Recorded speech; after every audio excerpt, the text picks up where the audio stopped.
Good evening guys. So চলো আজকে নতুন একটা গুড নিউজ আছে তোমাদের জন্য। তোমাদের যে সাউন্ডের প্রবলেমটা হতো, আই থিঙ্ক এখন থেকে আর হবে না। ঠিক আছে, কারণ আমি অলরেডি আজকে বাইকটা পারচেস করেছি। ঠিক আছে, সো তোমরা যদি বাইকটা দেখতে চাও যে কেমন হয়েছে, সো দেখো, এই দেখো। আই থিঙ্ক দেখা যাচ্ছে কিনা জানি না, বাট ইটস লাইক দিস। ঠিক আছে, তো আই থিঙ্ক তো সাউন্ডের আর কোনো প্রবলেম হবে না। ঠিক আছে, তো মাইকটা আমি লাইভ স্ট্রিমে দেখাবো না, কারণ দেখালে ভাববে হয়তো শো আপ করছে। সো এসব শো আপ করার কিছুই নাই। সো চলো, আমি যে সাউন্ডের জন্য মাইকটা অর্ডার দিয়েছিলাম, ব্যাস আর কিছুই না। দেখো আমি এইখান থেকে জাস্ট বলছি, হ্যাঁ আমি এইখান থেকে বলছি, কিন্তু সাউন্ড পুরো ক্লিয়ার সাউন্ড শোনা যাচ্ছে। ঠিক আছে, এখানে প্লাস সাউন্ড কমানোও যায়, বাড়ানোও যায়। সো কেউ যদি মনে করো যে মাইক কিনবে, অবশ্যই আমাকে বলবে, আমি লিঙ্ক দিয়ে দেবো ডিসক্রিপশনে, অবশ্যই অসুবিধা নেই। সো চলো যাওয়া যাক। ব্যাঙ্ক নিফটি এবং নিফটি ফিফটিটা একটু অ্যানালাইসিস করা যাক। প্রথমে আসি ব্যাঙ্ক নিফটিতে।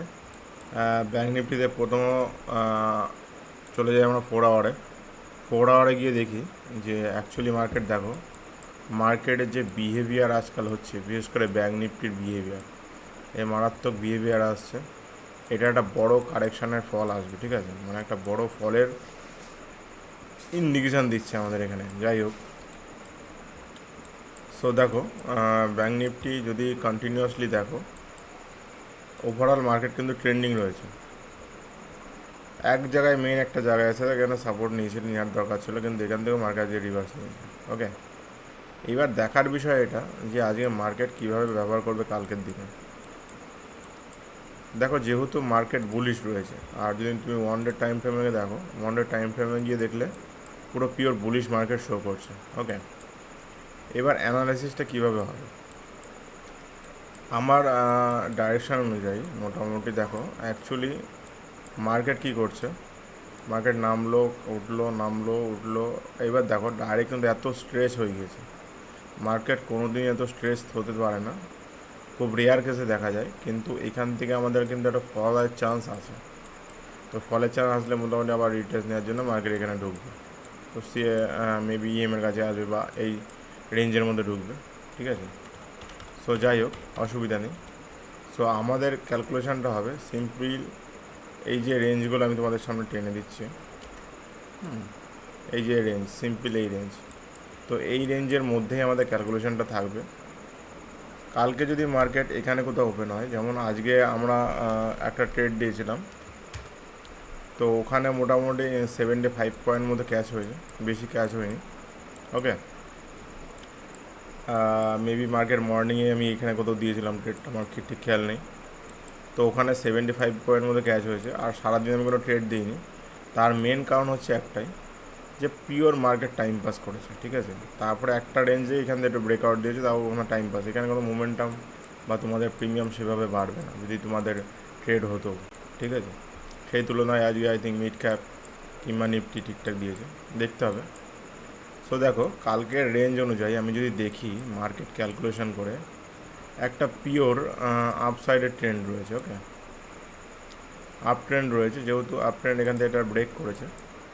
এবার বিষয়টা কী হবে, কালকের মার্কেট যদি এইরকম জায়গায় কোথাও, যেমন এরকম জায়গায়, এরকম জায়গায় কোথাও ওপেনিং হচ্ছে, তাহলে কী হবে, মার্কেট কিন্তু এর কারেকশান নেওয়ার জন্য মোটামুটি এখানে আসবে একটা সাপোর্ট নেওয়ার জন্য। ঠিক আছে, দেন মার্কেট আবার উঠতে পারে। এবার এখান থেকে যদি সাপোর্ট নিয়ে মার্কেট কারেকশান করে, তাহলে কিন্তু আবার ডাউনফলের দিকে আমরা যেতে পারি, দেখতে পারি। কারণ তোমরা ভালো মন্দের জন্য মার্কেট কিন্তু একবারে এগোয় না, আস্তে আস্তে এগোয়। তো বিষয়টা কি, আমাদের অ্যানালাইসিস অনুযায়ী আমাদের জিনিসটা দেখতে হবে বা বুঝতে হবে যে মার্কেটের বিহেভিয়ার কী। আপ ট্রেন্ডে রয়েছে, নো ডাউট। এইবার আসি আপ ট্রেন্ডের কথা। যদি আপ ট্রেন্ডের মধ্যে যদি মার্কেট এর উপরে কোথাও ক্লোজিং করো বা ওপেনিং হয়, হ্যাঁ, বা এর উপরে কোথাও ওপেনিং হয়, তাহলে কিন্তু এর ভিতরে ওপেনিং হলে কিন্তু এটা ক্লোজিং কাছে আসবে বাধ্যতামূলক। আর যদি সাপোজ খুব উপরে ওপেন হয়, তাহলেও ক্লোজিং কাছে আসবে। যদি ক্লোজিং কাছে না আসে, তাহলে কিন্তু মার্কেট ছুটবে, এখানে কোথাও কারেকশান নেবে, দিয়ে নিয়ে ফল করবে। এটা বোঝা গেল। তাহলে আমাদের বিষয়টা হচ্ছে কি, যে আমরা দেখবোটা কি। দেখো বলে দিই, মার্কেট যদি চুয়ান্ন হাজার 260, ঠিক আছে। 54,260-এর লেভেল যদি মার্কেট ব্রেক করে, একটা ভালো মুভমেন্টটাও আমরা দেখতে পারবো আপসাইডের দিকে। কিন্তু এখানে একটা সাইকোলজিক্যাল লেভেল আছে যে মানে 55,000, ঠিক আছে। 55,000 একটা সাইকোলজিক্যাল লেভেলও আছে। তো এই যে এই লেভেলটা, তো আমরা কিন্তু এত দূর ওয়েট করবো, হ্যাঁ, এই জায়গাটা পর্যন্ত দেখবো। তারপরে এখান থেকে ফলে চিন্তা ভাবনা বা এর উপরে গেলে উপরে প্ল্যানিং করবো। তোমরা আপাতত সাইকোলজিক্যাল লেভেল পর্যন্ত টার্গেট মেনে চলো, যদি ওপর এর উপরে কোথাও ওপেন হয়, ঠিক আছে। আর যদি ইন কেস এখানে কোথাও ওপেন হচ্ছে, তাহলে আমরা কি করব, ডাইরেক্ট যদি দেখা গেল 53,400-র নিচে কোথাও ওপেনিং হচ্ছে, তাহলে কিন্তু আমরা পোর্ট সাইডের দিকে প্ল্যানিংয়ে যাব, ঠিক আছে। আমরা দেখো উপরে বা নিচে কেন প্ল্যানিং করি, আমি ক্যালকুলেশন করে দেখেছি 100-150 পয়েন্টের নিচে বা উপরে যদি মার্কেট ওপেন হয় কোথাও, মার্কেট মেবি সেদিকেই টানটা বেশি থাকে, ঠিক আছে। বোঝা গেল আমাদের ব্যাঙ্ক নিফটির ক্যালকুলেশনটা কী হবে, টার্গেটটা কী হবে। এবার আসি নিফটিতে। যদি দেখি আমরা, নিফটিতে জাস্ট তোমরা 1 ডে টাইম ফ্রেমও যেতে পারো, 4 আওয়ারও যেতে পারো, ইটস আপ টু ইউ। দেখো 1 ডে টাইম ফ্রেমে নিফটিতে গিয়ে দেখো পিওর বুলিশ রয়েছে, এখানে কোনো চান্স নেই যে মার্কেট একটু থামবে বা কিছু করছে। অলরেডি মার্কেটের মোমেন্টামটা ভালো, নো ডাউট, এখানে কোনো সন্দেহ নেই যে মার্কেটের মোমেন্টাম নেই, সুন্দর মার্কেট, ঠিক আছে। কিন্তু যদি আমি দেখতে পাই একটা জিনিস এখানে বাধ্যতামূলক, যেমন আজ 23 তারিখের মার্কেট ওপেন হয়েছে কোথায়, এই জায়গাটা ওপেন হয়ে দেখো মার্কেট কিন্তু সারাদিন আজ একটু টাইম পাস করে গেছে। এই যদি রেঞ্জ দেখো, সারাদিন মার্কেট কিন্তু এখানে মিনিমাম টাইম পাস করে গেছে রেঞ্জের মধ্যে, ঠিক আছে। একটা টাইমে গিয়ে ট্রেন্ড লাইনের ব্রেক করে অ্যাকর্ডিং টু প্রাইস অ্যাকশন আমাদের একটু দিয়েছিল, ঠিক আছে। এইবার যদি আমি কালকের কথায় আসি, কালকে কি করব, কালকে ব্যাঙ্ক নিফটি কী মুভ নিতে পারে। মার্কেট যদি দেখা গেল সেম জিনিস, মার্কেট যদি 55,000, দেখো সেম অ্যাগেন এটা বলছি যে 26,000 একটা সাইকোলজিক্যাল লেভেল, ঠিক আছে। তো মার্কেট এখন চলছে কোথায়, 25,933-এ, ঠিক আছে। তার মানে 26,000 যেতে আর বেশি টাইম নেই। তো মার্কেট যদি মেবি এখানে কোথাও ওপেন হয়, তাহলে কিন্তু ধরে রাখতে পারো যে এটা সাইকোলজিক্যাল লেভেল একবারকে টাচ করবে। যদি সাইকোলজিক্যাল লেভেল টাচ করে, যদি এটা ব্রেক করে দেয়, একটা ভালো মুভমেন্ট আমরা আপসাইডে দেখতে পারবো। আদারওয়াইজ কিন্তু ডাউন সাইডে আমরা ফল দেখতে পারবো। আর এদিকে দেখো ব্যাঙ্ক নিফটিরও সাইকোলজিক্যাল লেভেল, নিফটিরও সাইকোলজিক্যাল লেভেল, একটা মানে জিনিসটা বুঝতে হবে যে একটা সাইকোলজিক্যাল লেভেল যখনই আসে, মার্কেট কিন্তু একটা ভালো মোমেন্টাম দেয়, ঠিক আছে, দুদিকে দেবে। আর এখানে কোথাও যদি মার্কেট ওপেন হয়, আমাদের দেখা গেল 25,900 কাছাকাছি কোথাও ওপেন হচ্ছে, তাহলে মার্কেটকে আগে ক্লোজিং প্রাইসের কাছে আসতে দাও। ক্লোজিং প্রাইসের কাছে আসতে দাও। যদি মেবি ক্লোজিং প্রাইসের কাছে না আসে, মার্কেট কিন্তু ডাইরেক্ট নিচে নামবে, ঠিক আছে। নিচে নামলে মোটামুটি 25,854 লেভেলটা যদি ব্রেক করে, দেন আমরা পোর্ট সাইডের দিকে প্ল্যানিং ভাববো। আদারওয়াইজ এরকম রাউন্ড অফ লেভেলের মধ্যে আপ কিংবা কল সাইড ভাববো না, ঠিক আছে।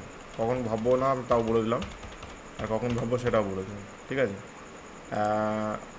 This will be your range.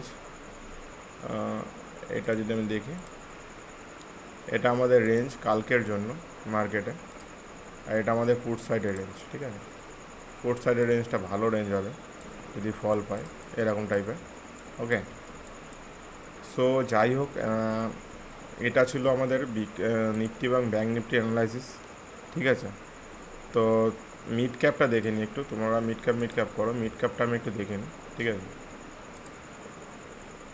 Mid ক্যাপটা যে কী মুভ দিয়েছে বা যে কী কাজ করেছে একটু দেখে নিই, তাহলে তোমরা জিনিসটা ভালো বোঝাতে পারবো, ওকে। আর যারা লাইভে আসো না আমাদের সাথে জয়েন করা, তারা অবশ্যই লাইভে জয়েন করবে, কারণ লাইভে জয়েন না করলে তোমরা কিছু শিখতে পারবে না। লাইভে জয়েন করবে, অনেক কিছু জানতে পারবে, বুঝতে পারবে কোথায় কোন ডিসিশান নেওয়া হয়, কোথায় কেন মুভ নেওয়া হচ্ছে, ঠিক আছে। সো এটাই আর কি, চলো।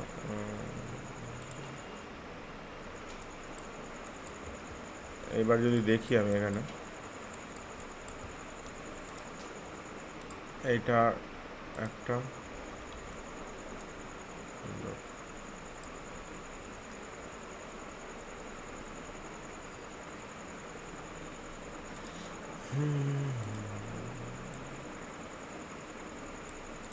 ওকে, দেখো মিড ক্যাপ কী করছে দেখো, মিড ক্যাপও overall no doubt overall up ট্রেন্ডে আছে, কিন্তু মার্কেট উঠলো নামলো, উঠলো, দেন আবার একটা ওঠার চান্স আছে এত দূর পর্যন্ত, দেন আবার নামবে, ঠিক আছে। সো এইভাবে মার্কেট এগোচ্ছে, আপার হাই লো, ঠিক আছে, এইভাবে মার্কেট এগোবে। সো আমরা মিড ক্যাপেও আমরা আপ সাইডের দিকে প্ল্যানিং করে চলবো। এবার মিড ক্যাপে দেখবো যে এখানে কোনো সাইকোলজিক্যাল লেভেল আছে নাকি। তো এইভাবে আমাদের জিনিসগুলোকে অ্যাবজর্ব করতে হবে, অ্যানালাইজ করতে হবে। তাহলে 15 মিনিটের ক্যান্ডেলে যাই আমরা। 15 মিনিটের ক্যান্ডেলে গিয়ে just support resistance trend line দেখো, এখানে সিম্পল প্রাইস অ্যাকশনের গেম। প্রাইস অ্যাকশনটা যদি কেউ মাস্টার করতে পারে তাহলে তার কাছে ট্রেড করাটা বড় বিষয় হবে না। মার্কেট যদি 13,241 লেভেলের উপরে যায়, মার্কেট কিন্তু রেঞ্জ আমরা আপ ট্রেন্ডের টার্গেট হিসাবে মেনে চলতে পারি। প্রায় মোটামুটি ধরো this will be your first target and it will be second target, ঠিক আছে। 13,288 এবং 13,358 ফার্স্ট টার্গেট, সেকেন্ড টার্গেট বলে দিলাম। আর যদি মার্কেট এইখানে কোথাও ওপেন হচ্ছে, মানে আমার অ্যাকচুয়ালি কাজ হচ্ছে মার্কেট এখানে ফল করতে হবে, নিচে নামতে হবে। যদি মার্কেট এখানে কোথাও দেখি ওপেন হচ্ছে, ওপেন তো এত দূর হবে না, একটু আগে দেখতে হবে। 13,167 নিচে যদি মার্কেট ওপেনিং হয় কোথাও, তাহলে কিন্তু আমরা পোর্ট সাইডের দিকে প্ল্যানিং করবো অ্যাকর্ডিং টু ট্রেন্ড লাইন। যদি প্রাইস অ্যাকশন আমরা হিসাবে দেখি, তো মার্কেট কী করবে, এই যে তিনটে রেঞ্জ যদি ব্রেক করে, একটা দেখা গেল, একটা দুটো তিনটে, ঠিক আছে, এই তিনটে রেঞ্জ যদি ব্রেক করে মানে কী করবে, টাচ করবে, টাইম পাস করবে, দেন ফল করবে, আমরা বিগ মোমেন্টাম পাবো, ঠিক আছে।